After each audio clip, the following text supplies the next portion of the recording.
Hey everyone, it's been a while, so time for an update on the ugly turtle we have going on here. So first off, let's go under the hood. Now, we still had to sort out some of the wiring and stuff. Keep in mind, this has kind of been butchered, but we're getting it done slowly but surely, squaring stuff away. We've got some loose wires we need to tuck away. We're going to be going to a 3G alternator conversion anyway, 130 amp. And at that time, a lot of this wiring is going to get redone, so that's why we haven't been super concerned about it, but we're getting there. Obviously, let's not ignore the elephant in the room. The old 7.3 IDI NA motor is gone. We now have a true IDIT. So not only is this an IDIT bottom end with the IDIT rods, but also obviously the little snail sitting on top. A guy up north hooked us up with a new airbox that didn't come with the airbox assembly. I got everything for 200 bucks mounted up here. And this was one of the reasons we had to relocate the batteries. We have industrial batteries in this, and there was just not enough clearance to get the factory airbox in the correct position. So what we ended up doing was kind of something I planned on doing anyway. And that was building a battery box in the side of the service truck here. Now this is not finished, so don't hate me too bad. We're going to go ahead and put some wire loom around these. This goes to the main stud on the starter, and that goes back to our lift gate. And this is also going to connect into the battery on our welder generator. That way we can keep that battery charged as well. But we're going to loom this and silicone it. So just axes and pitchforks down. It's coming one thing at a time. Somebody's going to make a comment about the grounding post. So this is just a regular bolt. It is grounded to the body.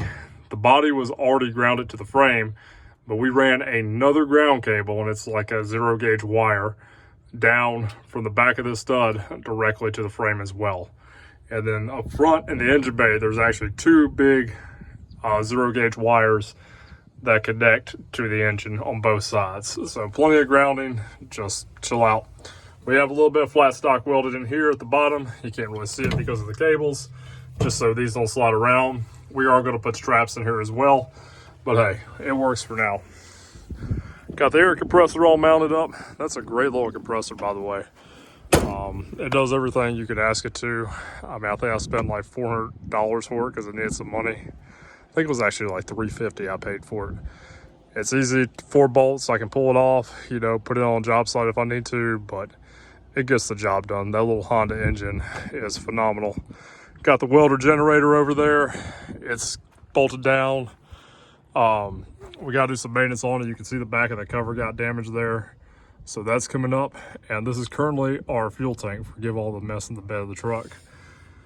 But I picked this up for $100 because we were having some problems that we just could not figure out with the fuel system on this truck.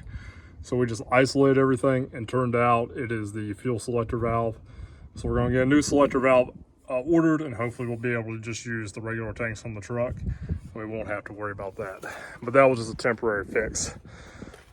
Mirrors are secured and on. They're finally all the bolts. We found some bolts in the junkyard. We got it all secured. All the leaks in the tires have been patched. Coming around, we've got the AC back on. Got this mirror back on. And we got the liftgate working as well. So that was a big step forward. And the interior. So we got cleaned out a good bit. Starting to get there. We got all the lights working on it. We got the gauge cluster and all the gauges working. We got the new seat in. Still got to finish completely putting in the headliner, but it's getting there. Got the new carpet in. This was an automatic carpet, so we had to cut it out. Got new inner and outer boots that we stole off an F-150 with, I think it's the 5 MOD transmission, but they work on the ZF. Got our little shift knob here. This was like 18 bucks well spent because the factory shift knob was loose and falling apart. This was a 1/2-inch bolt pattern. And I've got to clean this up with a belt sander still. But what I did was, this is just a bolt. I took and I turned it down with the grinder. I tapped it in to the little hole that's in the top of the shifter there. And then I welded it and I smoothed it out the best I could. Threaded it on, and hey, it works good. It sits up about maybe 2 inches higher, maybe 2.5 inches higher than the factory location. But for me, it works out perfect, man. I really like having it sit that little bit extra height. Sometimes it's the little things that make a big difference.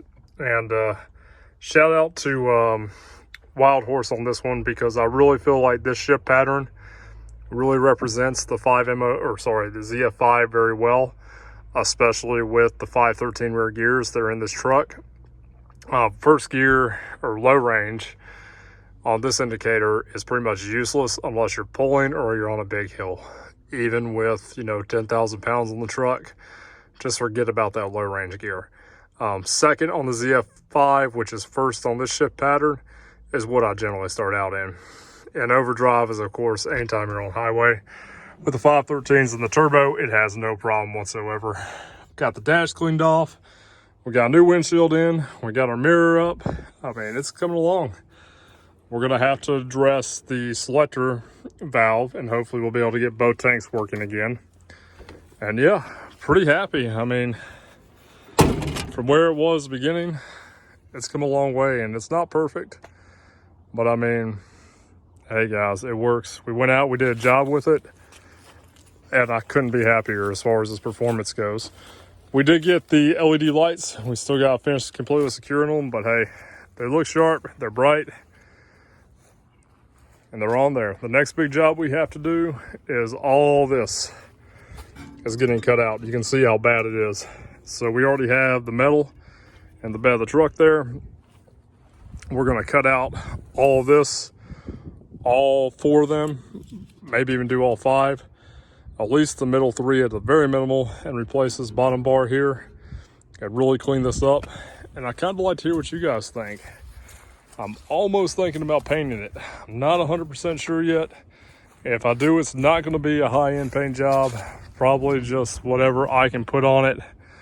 I've had good luck with fence paint on projects like this in the past, and almost thinking about it. So let me know what you guys think. Anyway, can't be happier that we're finally on the road with it. It's got a long ways to go, but hey, it's getting there. As always, guys, like, share, and subscribe. I appreciate you taking the time to watch this video. Be safe out there. Be kind to your neighbors. The world's crazy right now. And as always, all the way.